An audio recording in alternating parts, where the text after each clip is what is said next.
le 28 septembre 1958 est l'aboutissement d'un long processus.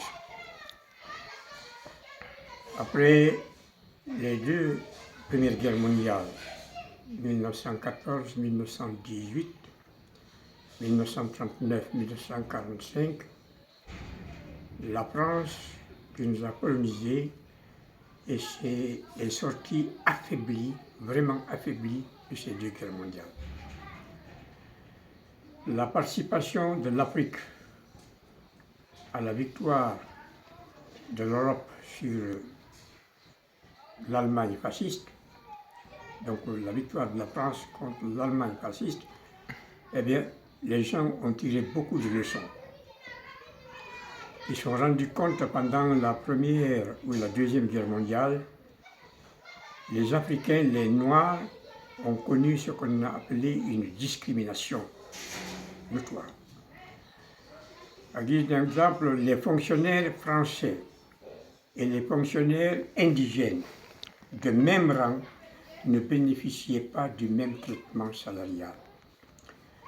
C'est-à-dire qu'un ingénieur, disons un militaire français du grade de sergent-chef par exemple, à côté d'un Africain noir sergent-chef, les deux n'avaient pas le même salaire. Le blanc avait un salaire supérieur aux soldats noirs, alors que la contribution de l'Afrique à la libération de la France a été une contribution très positive. Donc de l'autre côté, les gens avaient marre de cette injustice, de ces rapports qui de dominant à dominé. C'est ainsi par exemple qu'en Indochine, en Asie, que nous appelons aujourd'hui le Vietnam, eh bien il y a eu la guerre de libération. Et la France a perdu la plus grande bataille de Dien Bien Phu. Ça, c'est vers les années 1954-1955, si je n'oublie pas. Et après, à côté de nous aussi, il y a eu les soubresauts en Algérie, avec le Front de Libération Nationale. Donc tout cela a amené les parlementaires français et les dirigeants français de l'époque à revoir un peu les relations franco-africaines, à repenser leur politique pour éviter d'être surpris par les mouvements de contestation. C'est ainsi qu'ils ont initié, à travers un député français du nom de Gaston Defferre, un député français, et ils ont initié une loi qu'on a appelée dans l'histoire politique la loi Gaston Defferre. Et cette loi Gaston Defferre préconisait quoi?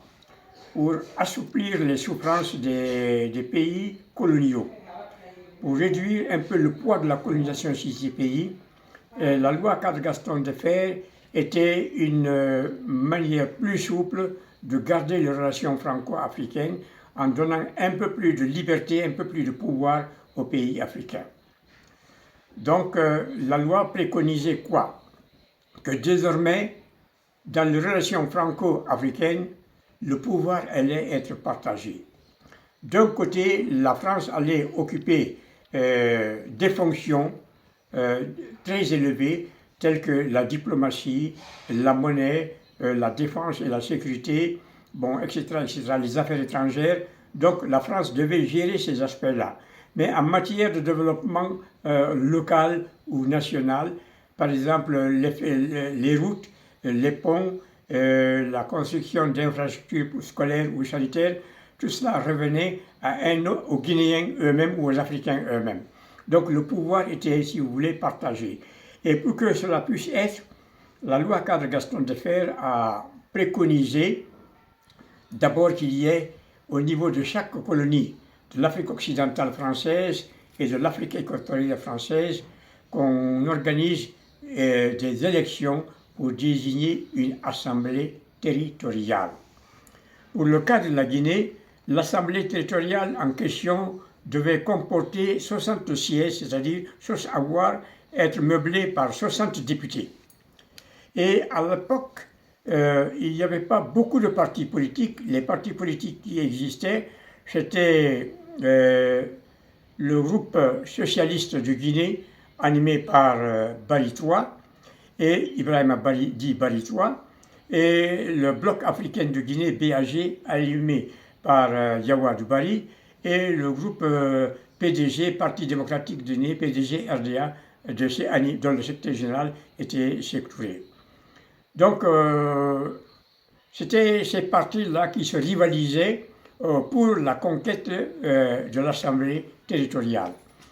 Alors, il faut noter qu'avant la proclamation de ces scrutins-là, l'annonce de ce scrutin, il y avait eu des élections municipales. Il y avait à l'époque 13 communes de plein exercice. Donc, en Moyenne-Guinée, il y avait Mamou et Labé. Et en Haute-Guinée, vous aviez Cancan, Sigri, Kouroussa. Bon, j'ai oublié la 4e région. Donc, il y avait 4 régions, en tout cas, 4 communes de plein exercice en Haute-Guinée. Et en forêt, il y avait également 4, dont Zérekoré, Machanta, Kissidougou et Beila. Et à Conakry, vous aviez Kindia, vous aviez Forêt-Kalia, vous aviez Poké. C'était aussi les communes mixtes de plein exercice au niveau de la Basse-Guinée. Donc il y avait en tout 13 communes mixtes, donc, pour lesquelles il fallait élire des maires et des conseils communaux. Sur ce plan-là, le PDG a remporté la victoire sur l'ensemble de ces communes. Donc c'est dans de telles conditions que le vote de l'Assemblée territoriale s'est présenté. Et à ce niveau, il y a eu vote, et sur les 60 sièges à pourvoir, le PDG a gagné 57 sièges. Et d'après la loi cadre Gaston Defferre, ce sont ceux qui dirigent l'Assemblée territoriale qui étaient chargés de nommer les membres du gouvernement de la semi-autonomie. Donc, comme le PDG l'a emporté au niveau de 57 sièges sur 60, eh bien, Saifoullah Diallo est devenu président du PDG, est devenu président de l'Assemblée territoriale. Sékou Touré, secrétaire général du PDG, est devenu vice-président du gouvernement de la semi-autonomie. Étant entendu que le président du gouvernement de la semi-autonomie ne pouvait être qu'un gouverneur, le gouverneur du territoire de la Guinée française. À l'époque, il s'appelait, je crois, Ramadier. Je peux me tromper, il ne faut pas qu'on m'en tienne rigueur. Donc, et le gouverneur là était le président, et le vice-président, c'était Sékou Touré. Donc, le PDG était devenu très fort. Il était donc le maître au niveau de l'Assemblée territoriale, maître au niveau des 13 municipalités. Il était en même temps maître au niveau du gouvernement de la semi-autonomie. Et par exemple, comment il s'appelait, Keïta Fodeba était le ministre de l'Intérieur à l'époque.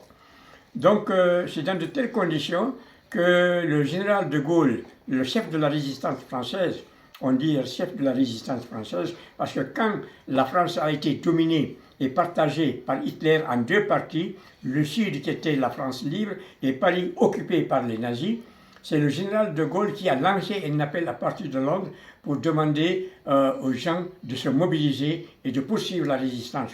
Il a dit de Londres que la France a perdu une bataille, mais elle n'avait pas perdu la guerre. Donc, les gens se sont battus et l'Afrique a participé à cette guerre-là de libération.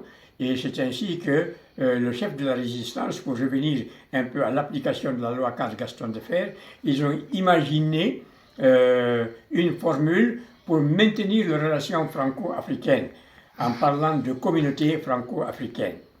Donc, il a quitté la France pour venir au Gabon et à Brazzaville notamment, réunir les leaders de ce pays et les sensibiliser autour des avantages qu'il avait à tirer de la communauté franco-africaine.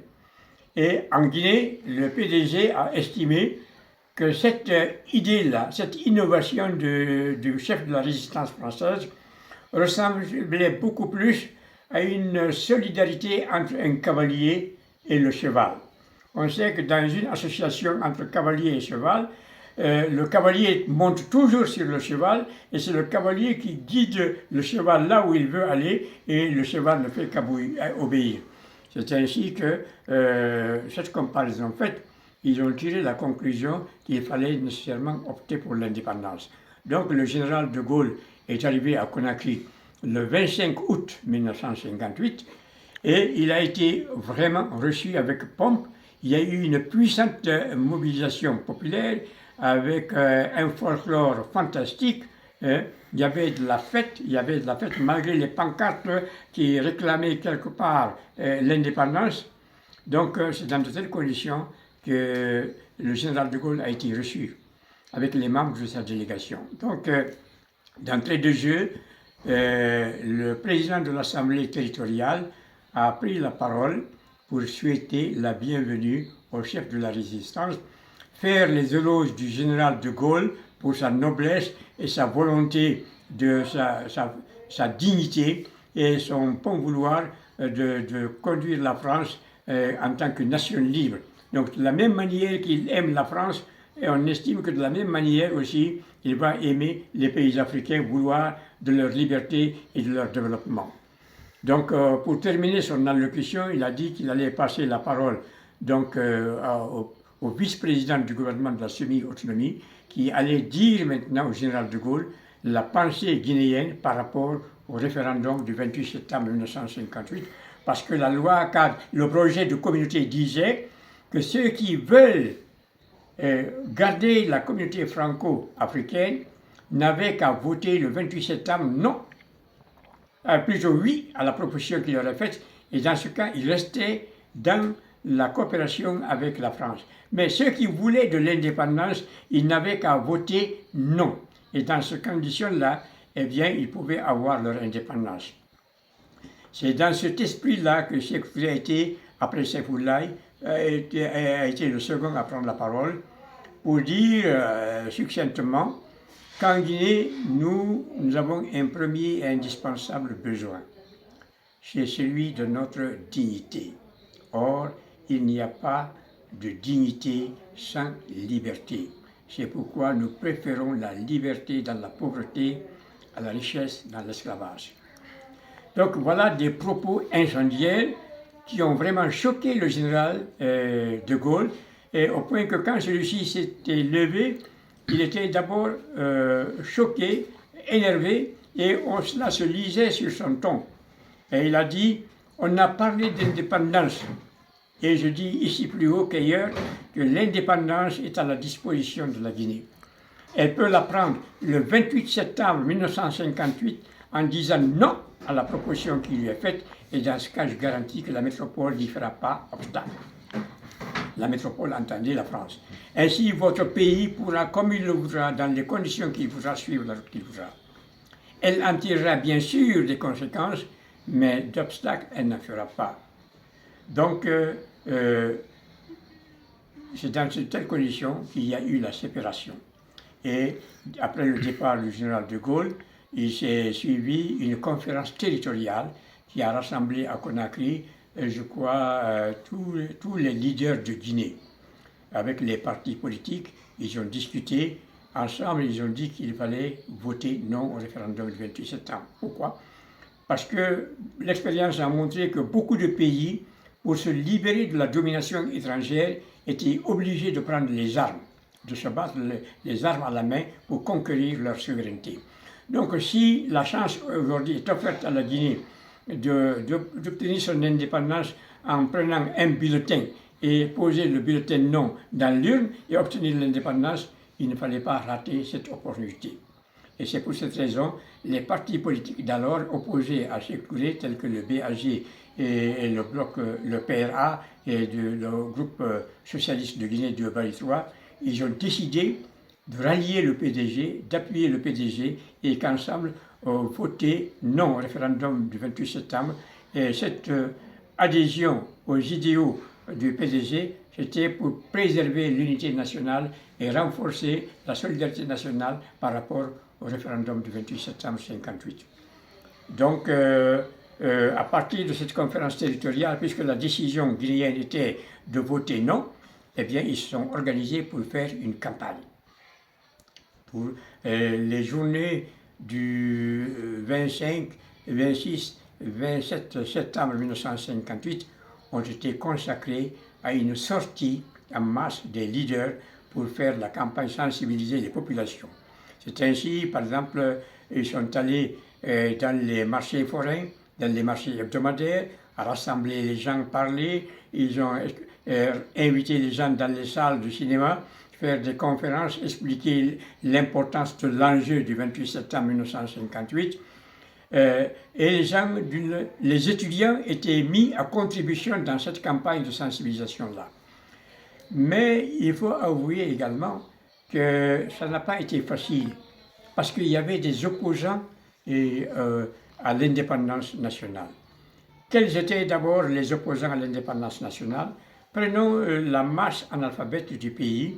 Cette masse-là disait: ah, si nous nous débarrassons des Français, alors que nous ne savons même pas fabriquer une boîte d'allumettes, nous avons besoin de tissus, nous avons besoin de ceci et de cela, c'est eux qui apportent ça, nous n'avons absolument rien. S'ils partent, nous allons nous retrouver avec rien. Donc c'est dangereux de choisir l'indépendance maintenant, alors qu'on n'est pas capable de nous entretenir nous-mêmes, nous manquons de moyens. La deuxième catégorie, c'était les anciens combattants. Ceux qui avaient souffert de la Première et de la Deuxième Guerre mondiale, qui ont reçu des pensions militaires. Ils avaient peur que l'indépendance ne leur fasse perdre les pensions militaires qu'ils touchaient pratiquement chaque mois.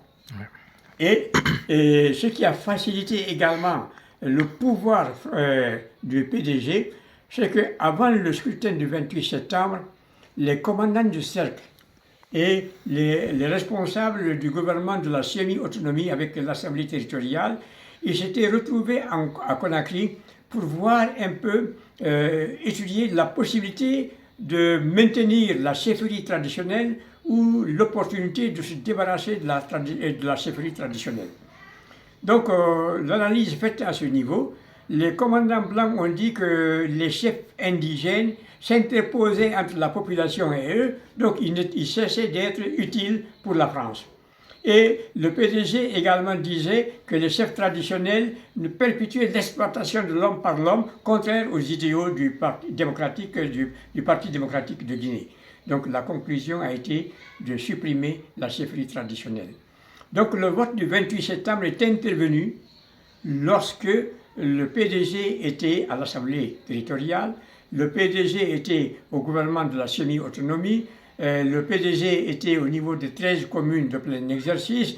Le PDG était devenu plus fort après la suppression des chefs traditionnels, de la chefferie traditionnelle.